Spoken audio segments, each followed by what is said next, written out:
Hey everybody, Ron from Ron Cichlids. Quick video today. People ask me all the time. Figured I'll go over how we take one of these IBC totes and turn them into fish habitat, pond. They're very much used for hydroponics. We use them in the fish house for grow outs and breeders. So these here had vitamin E in them. We sourced them from a local place. We like food grade totes. So the first thing is when you get these is they're going to have stabilizer bars in them. You won't need these. Most of the time it's a Torx.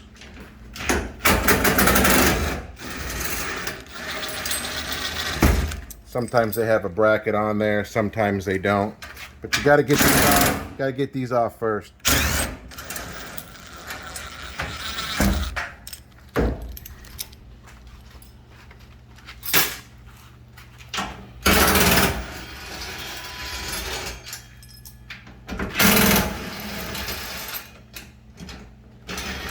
The way we utilize these, we don't need the cross members.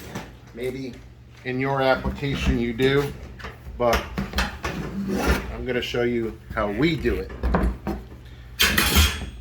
And we also do it where we could stick a 75 over it. We're at 48 inches. These here, just twist them and they pop right out. Hold on to these, don't throw them away. They're actually really nice. We find other uses for them. Stakes, poles, hell, we even use them. We've used them for chicken roosts before. These work really well. After that, you're going to want to figure out how you are cutting the hole for this. Everybody is a little bit different on how they want to cut a hole. I'm going to go over how we do it.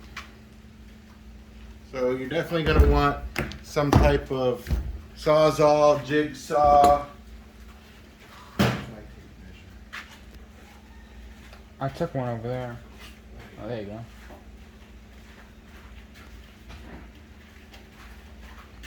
go. Tape measure, board.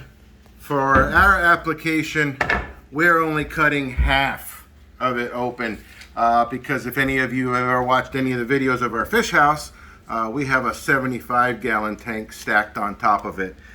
So for my application, it's 21 inches from there to there. So we just make a couple measurements.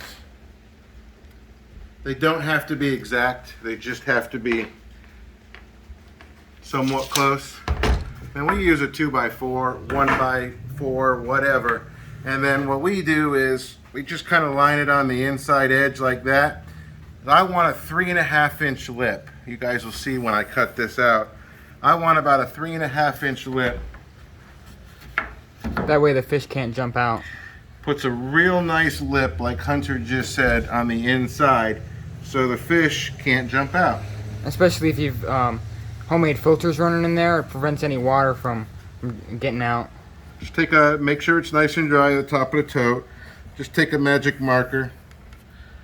It doesn't have to be exact. It really, really doesn't. These typically aren't perfectly square anyway. And then where we cut ours is we actually go right over the top of this this round. This is where they fill in all of these totes from the factory. Basically, all of these totes that you're going to get are going to be one-time used. Like in the case of these, they had vitamin E oil in them. And after they drain it, there's a drain on the bottom. I'll show you guys. Most of you guys already know there's a drain on there. Once they drain it out, they seal it back up, and then they sell it to somebody.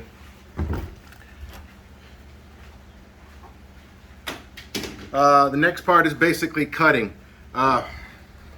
We have tools everywhere, so if you don't have this, try to find something else. You can use almost anything. A Jigsaw Dremel works really good for this. Jigsaw, Dremel. I like this because it's kind of self-plunging, meaning I don't have to drill any holes into the corners to get this started. So for me, all I have to do is kind of get this lined up here,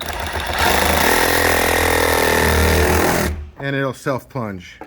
And then I can turn it back up like a jigsaw.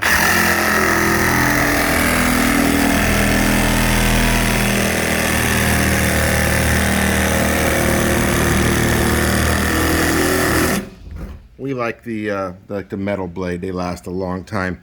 The reason why you heard it bind up right here is right here. I'll show you when I pull it off. On both sides, there's a thickened metal for this support system. So the plastic right here is thicker.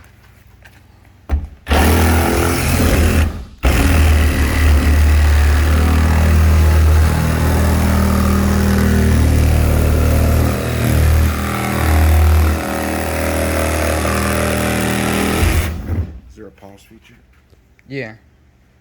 I'm going to pause the video. I'm going to go ahead and just cut this lid out, and then I'm going to show you the next process. Yep. Alright, so I cut the lid out. Here's what I was telling you. See how the plastic gets thicker on the sides? So after you got that cut out, like I said, in our case, we're going to have a 75-gallon sitting up here to help keep the splashing and the moisture off of the bottom of that tank. We just keep it this way. If you didn't want it this way, because you wanted full access, just cut it out like this. But now you'll see where we've got this lip. Okay, so when you look inside, there's about 3.5+ inches of a lip. So if a fish tries to jump out, it's typically going to do it in the corners or the side. So if it jumps up, it's actually going to jump, hit this edge, and typically go right back in. We've watched them before. They just go right back in the vat again. So plus, another key benefit of keeping it like this is the structural integrity of this tote. If you cut it all the way here at the edge, this would be much flimsier at the end of the day. But keeping this curve around the end makes it much stronger. Okay, so after that, you need to deburr this. Two options. After you get done cutting, you're going to end up with this burr on typically one side, sometimes both, depending on the cut. Two options. For most people, you can use a utility knife, a pocket knife, any type of straight edge. For us, we have an acrylic tool that we use, and you could probably even make one. It's just basically a straight edge V, and all we have to do is take that straight edge V, put it in there, and pull along the edge like this, and then that burr is gone. So just to show you with a utility knife, the same concept. Here's the burr on this side. You want to lay the sharp edge this way. You just want to scrape like that. That's it. You don't want to cut because it'll dig in. You just want to use it at a couple different angles like that just to get rid of the burr. So I can run my hand across it. There's no burr there. This is a real quick and dirty, easy for just about anybody. You're going to want to do the top, and then you're going to want to do the inside. And after you do that on the whole edge, you can go ahead and rinse out your vat. Regardless where you get it from, I highly suggest you rinse it out. You can use a pressure washer, you can use a garden hose. If you are unsure of what was in the vat before you got it, you can also use baking soda. The baking soda that you would put in your refrigerator to keep your refrigerator smelling fresh. You can splatter that on it and scrub it out. It will generally neutralize any toxins, any acids, whatever was in that before.